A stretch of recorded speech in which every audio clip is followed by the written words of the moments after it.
नमस्कार विद्यार्थी मित्रांनो, आपल्या सर्वांचं स्वागत आहे ज्ञानमुद्रा अकॅडमीच्या एज्युकेशनल यूट्यूब प्लॅटफॉर्ममध्ये. मुंबई उच्च न्यायालयाची जी काही भरती आलेली आहे नागपूर, औरंगाबाद तसेच मुंबई आपल्या न्यायालयासाठी, तर त्या संदर्भात आपण इथे प्रश्नपत्रिका बघतोय. म्हणजेच काय तर IMP प्रश्नपत्रिका या ठिकाणी आपण बघतोय. जे काही प्रश्न आहे 2026च्या दृष्टिकोनातून महत्त्वाचे आहे त्यांचा आपण सराव करतोय. यापूर्वी आपण 2 व्हिडिओज तयार केलेले आहेत. ते जर तुम्ही अजूनपर्यंत पाहिलेले नसतील तर ते तुम्ही पाहून घ्या. आता आपला आजचा हा तिसरा व्हिडिओ असणार आहे. चला तर मग स्टार्ट करूया आजच्या व्हिडिओला. तुम्ही जर आपल्या चॅनलवर पहिल्यांदा आलेले असाल तर चॅनलला सबस्क्राईब करून घ्या, कारण की अशीच नवनवीन माहिती तुम्हाला आपल्या चॅनलवर मिळत असते. त्यापूर्वी पहा विद्यार्थी मित्रांनो, जर तुम्ही न्यायालय भरतीचा फॉर्म भरलेला असेल आणि पुस्तकाचा शोध घेत असाल तर नक्कीच त्यासाठी असणारं स्मार्ट स्टडी पब्लिकेशनचं विठ्ठल राऊतवार सरांचं बुक प्रसिद्ध झालेलं आहे. यामध्ये एकूण 70 प्रश्नपत्रिकांचा समावेश आहे. तसेच 2025 पर्यंत झालेल्या सर्व प्रश्नपत्रिका असून काही सराव प्रश्नपत्रिकांचा देखील समावेश या पुस्तकामध्ये करण्यात आलेला आहे. तर तुम्हाला लेखी परीक्षेसाठी या पुस्तकाचा बेनिफिट होऊ शकतो. PYQचं जर तुम्ही एनालिसिस केलं तर नक्कीच तुम्हाला समजू शकते की नेमकं वाचायचं तरी काय. तर जवळच्या बुक स्टॉलवर जाऊन स्मार्ट स्टडी पब्लिकेशनचं हे बुक तुम्ही खरेदी करू शकता किंवा या पुस्तकांविषयी जर तुम्हाला अधिक माहिती हवी असेल तर दिलेल्या नंबरवर सुद्धा तुम्ही कॉल करू शकता. आता जाऊया आपण आपल्या आजच्या व्हिडिओकडे. तर पहा विद्यार्थी मित्रांनो, थेट आपण प्रश्नावर या ठिकाणी आलेलो आहोत. यामध्ये आपला पहिला प्रश्न आहे, भारताच्या सर्वोच्च न्यायालयाच्या मुख्य न्यायाधीशाचे निवृत्ती वय किती असते? तर या ठिकाणी आपल्याला सर्वोच्च न्यायालयाच्या न्यायाधीशांचे निवृत्ती वय विचारलेलं आहे.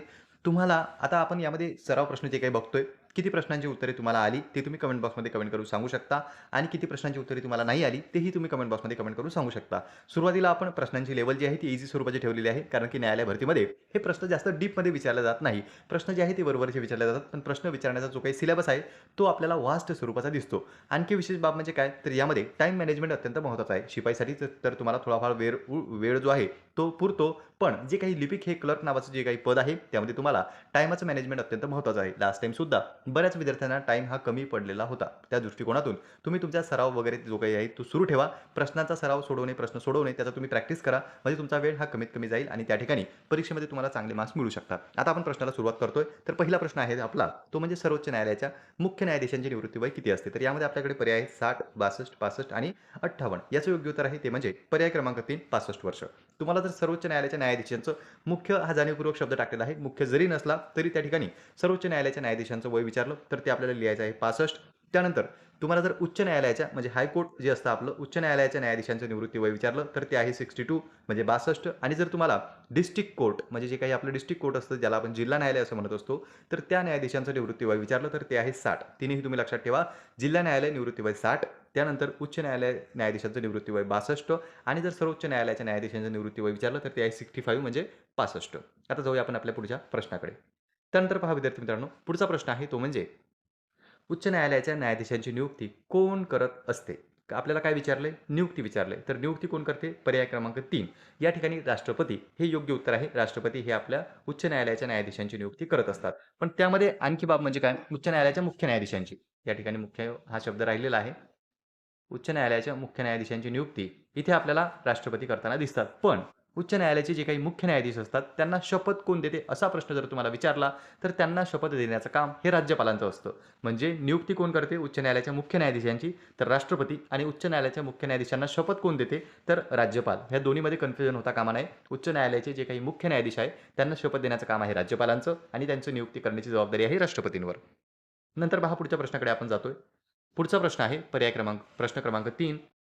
संविधानाचा भाग 3 कशाशी संबंधित आहे? तर हा कॉमन प्रश्न आहे. जवळपास सर्वच एक्झाममध्ये आपल्याला विचारला जातो. तर भाग 3 जो आहे तो आपला मूलभूत हक्काशी संबंधित आहे. म्हणून पर्याय क्रमांक 2 हे आपलं योग्य उत्तर या ठिकाणी राहणार आहे. पर्याय क्रमांक 2 जे काही मूलभूत हक्क आहेत ते आपल्या संविधानाच्या 3ऱ्या भागात आहे. आता संविधानाचे भाग जर तुम्ही पाहिले तर साधारणतः जे काही पहिला भाग आहे आपला त्यामध्ये राज्याचा उल्लेख आपल्याला दिसतो. ज्या काही राज्याशी संबंधित कलम आहे किंवा आपल्या देशाची जी काही सीमा आहे, देशाची जी काही नावं आहे, राज्यांची नावं आहे त्या संदर्भात पहिला भाग आहे.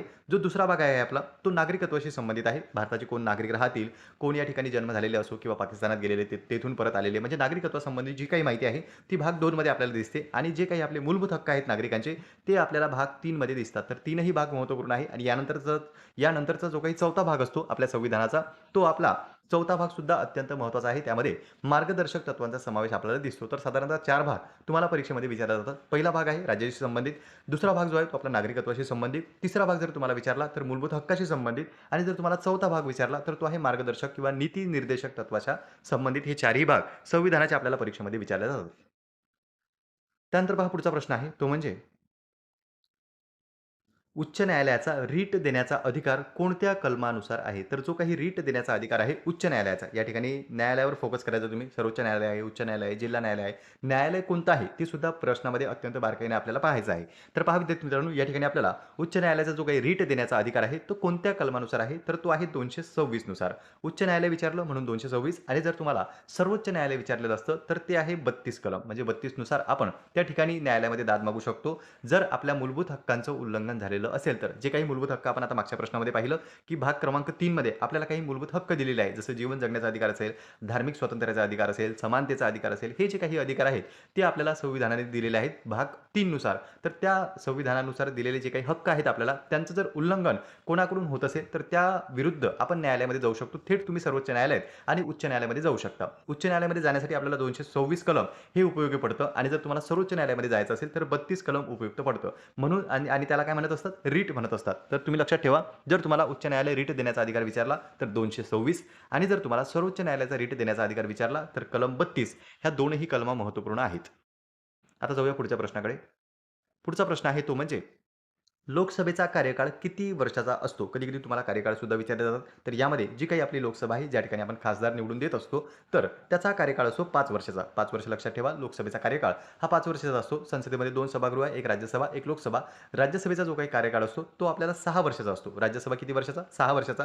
लोकसभा जर तुम्हाला विचारलं, तर तो 5 वर्षाचा कार्यकाळ या ठिकाणी असतो, त्या ठिकाणी निवडून दिलेला आपण उमेदवारांचा. नंतर पहा पुढचा प्रश्न आहे ज्युडिशियल रिव्ह्यू म्हणजे काय? तर ज्युडिशियल रिव्ह्यू म्हणजे काय? पर्याय कोणकोणते आहे आपल्याकडे? कायदे बनवणे, कायद्याची अंमलबजावणी, कायद्याची घटनासंगत तपासणी की निवडणूक प्रक्रिया. तर याचं योग्य उत्तर आहे ते म्हणजे पर्याय क्रमांक 3 कायद्याची घटनासंगत तपासणी. तर ज्युडिशियल रिव्ह्यू जो काही आहे, ज्याला आपण काय म्हणतो तर ही कन्सेप्ट आहे. कलम 13 जी आहे घटनेतली आपली, त्या ठिकाणी न्यायालय चेक करत असतं, की जो काही संसदेने केलेला कायदा आहे, तो घटनेशी सुसंगत आहे किंवा नाही. तर ज्युडिशियल रिव्ह्यू हा जो अधिकार आहे, तो न्यायालयाचा आहे. न्यायालय कायदे बनवतं का? तर नाही. न्यायालय कायदे बनवत नाही. न्यायालय कायद्याची अंमलबजावणी करते का? तर नाही. न्यायालय कायद्याची अंमलबजावणी करत नाही. अंमलबजावणी करण्याची जबाबदारी ही कार्यकारी मंडळावर असते. तसेच कायदे बनवण्याची जबाबदारी ही कायदे मंडळावर असते, जी की संसद आपले कायदे बनवते. आपल्या देशामध्ये कायदे बनवणारी संसद जर तुम्हाला विचारली, तर ती कोणती आहे? संसद. संसद कायदे बनवते, पण ते कायदे घटनेशी सुसंगत आहे किंवा नाही, म्हणजे घटनेशी ताळमेळ त्यांचा बसतो किंवा नाही बसत, हे तपासण्याची जबाबदारी ही न्यायालयाची असते आणि ती ज्युडिशियल रिव्ह्यू अंतर्गत ते त्यांचा रिव्ह्यू करत असतात. एखादा कायदा जर असा असेल, जो की घटनाविरोधी असेल, तो रद्द करण्याचा जो काही अधिकार आहे, तो न्यायालयामार्फत देण्यात आलेला आहे. म्हणूनच कायद्याची घटनासंगत तपासणी करण्याचा अधिकार म्हणजे ज्युडिशियल रिव्ह्यू.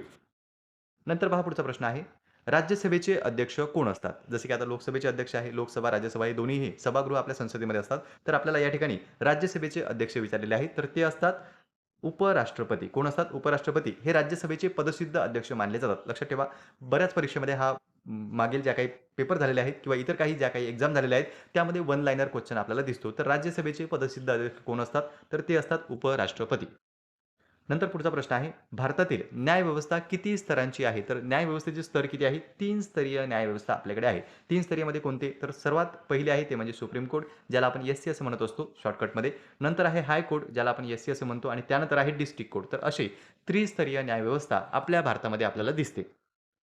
नंतर पहा पुढचा प्रश्न आहे, तो म्हणजे सर्वोच्च न्यायालयाचा रीट देण्याचा अधिकार कोणत्या कलमानुसार आहे? आता तुम्हाला वाटेल की पूर्वीच हा प्रश्न झालेला आहे, पण नाही. यामध्ये सर्वोच्च न्यायालयाचा उल्लेख केलेला आहे. तिथे आपण पाहिला पूर्वी प्रश्न तो उच्च न्यायालयासंदर्भात होता. आता आपण बघतोय सर्वोच्च न्यायालयासंदर्भात, तर याचं योग्य उत्तर होऊन जाईल ते म्हणजे 32. उच्च न्यायालय जर तुम्हाला विचारलं तर 226, पण जर तुम्हाला सर्वोच्च न्यायालयाचा रीट देण्याचा अधिकार विचारला तर त्याचं उत्तर आहे कलम 32. त्यानंतर पहा पुढचा प्रश्न आहे प्रश्न क्रमांक 10. राज्यपालांचा कार्यकाळ हा किती वर्षाचा असतो? तर तो असतो त्यांचा कार्यकाळ 5 वर्षाचा. नंतर पहा पुढे प्रश्न आहे,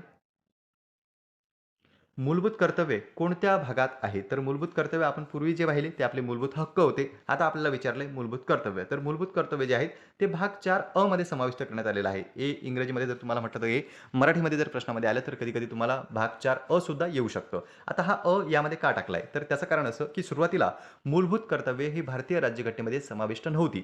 42व्या घटना दुरुस्तीने ती समाविष्ट करण्यात आली आणि त्यानंतर 86व्या घटना दुरुस्तीने पुन्हा त्यामध्ये एक कर्तव्य ॲड करण्यात आलेलं होतं. सुरुवातीला जेव्हा राज्यघटना बनली तेव्हा मूलभूत कर्तव्य होती का? तर असा प्रश्न जर तुम्हाला आला तर नाही. कधी ॲड करण्यात आली? 42वी घटना दुरुस्तीने ती ॲड करण्यात आली. किती ॲड करण्यात आलेली होती 42वी घटना दुरुस्ती करून? 10 कर्तव्ये ॲड करण्यात आलेली होती आणि पुन्हा 86वी घटना दुरुस्ती करून 1 कर्तव्य त्यामध्ये समाविष्ट करण्यात आलं आणि आता सध्या किती कर्तव्य आहेत? तर सध्या कर्तव्यांची संख्या झालेली आहे 11. सध्या मूलभूत कर्तव्य आहेत 11. सुरुवातीला एकही नव्हतं. 42व्या घटना दुरुस्तीने 10 ॲड करण्यात आली आणि 86व्या घटना दुरुस्तीने त्या 10 मध्ये आणखी एक समाविष्ट करण्यात आलं. म्हणून सध्या संख्या झालेली आहे ती म्हणजे 11 आणि ते कोणत्या कलमात आहे? तर भाग 4 कलम अ. त्यानंतर पहा आता पुढच्या प्रश्नाकडे आपण जातोय. पुढचा प्रश्न आहे तो म्हणजे 12व्या क्रमांकाचा. लोकसभेचे सभापती कोण असतात? तर लोकसभेचे सभापती ज्यांना आपण स्पीकर असं म्हणत असतो, अध्यक्ष असं म्हणतो. तर सिंपल प्रश्न आहे. नंतर पुढचा प्रश्न आहे, भारताचा सर्वोच्च कायदा कोणता आहे? तर संविधान. त्यानंतर 14व्या क्रमांकाचा प्रश्न आहे तो म्हणजे उच्च न्यायालय न्यायाधीशांची निवृत्ती वय किती असतं? पहिलाच प्रश्न होता आपला आणि आता पुन्हा आपण उच्च न्यायालयाचे निवृत्ती वय विचारलेलं आहे, तर याचं उत्तर आहे 62. त्यानंतर पहा जिल्हा न्यायालयाचा प्रमुख कोण असतो? तर ते असतात जिल्हा न्यायाधीश. पुढील प्रश्न आहे सेपरेशन ऑफ पॉवर्स म्हणजे काय? तर सत्तेचे विकेंद्रीकरण किंवा सत्तेचे विभाजन असं त्याला आपण म्हणत असतो. नंतर 17व्या क्रमांकाचा प्रश्न आहे तो म्हणजे संविधान कधी स्वीकारले गेले? तर पहा विद्यार्थी मित्रांनो, इथे बरेच विद्यार्थी जे आहेत ते कन्फ्यूज होत असतात.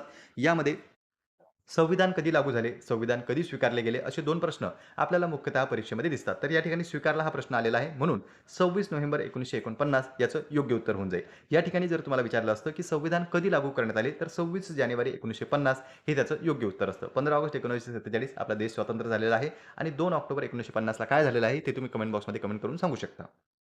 त्यानंतर पहा पुढचा प्रश्न 18व्या क्रमांकाचा. आणीबाणी लागू करण्याचा अधिकार कोणाला आहे? तर तो आहे राष्ट्रपती यांना. आणीबाणी लागू करण्याचा अधिकार राष्ट्रपतींना असतो. पुढचा प्रश्न आहे 19व्या क्रमांकाचा. लोकसभा विसर्जित करण्याचा अधिकार हा कुणाकडे असतो? तर तो सुद्धा राष्ट्रपतींकडे असतो. जे काही आपले अधिकार असतात ते जवळ सर्वच अधिकार आपण राष्ट्रपतींकडे देण्यात आलेले आहे. त्याचा वापर हे पंतप्रधान किंवा मंत्रिमंडळ जरी करत असलं तरी जर तुम्हाला परीक्षेमध्ये विचारलं तर आपले अधिकार हे राष्ट्रपतींकडे असतात. आता लोकसभा कशी विसर्जित केली जाते? तर या ठिकाणी पंतप्रधानांना आदेश दिला जातो. ज्यावेळी आपल्या लोकसभेमध्ये जी काही सरकार असेल ती बहुमत सादर करू न शकली अशा कारणास्तव या ठिकाणी राष्ट्रपती जे आहेत ते लोकसभा विसर्जित करण्याचा आदेश देऊ शकतात. नंतर पहा पुढचा प्रश्न आहे प्रश्न क्रमांक 20. न्यायपालिकेचा प्रमुख उद्देश काय आहे? तर सिंपल आहे न्याय देणे. न्यायपालिकेचा उद्देश काय आहे? न्याय देणे. तर पहा विद्यार्थी मित्रांनो, इथे आपण जवळपास 20 प्रश्न पाहिले. यामध्ये जवळपास प्रश्न हे बेसिक स्वरूपाचे आहेत, जे की आपल्याला परीक्षेच्या दृष्टिकोनातून महत्त्वाचे वाटतात.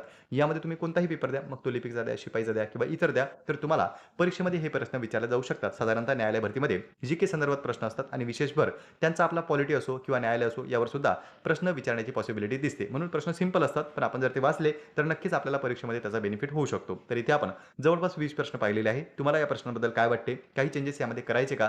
आणखी तुमचं काही सजेशन आहे का? ते तुम्ही कमेंट बॉक्समध्ये सांगू शकता.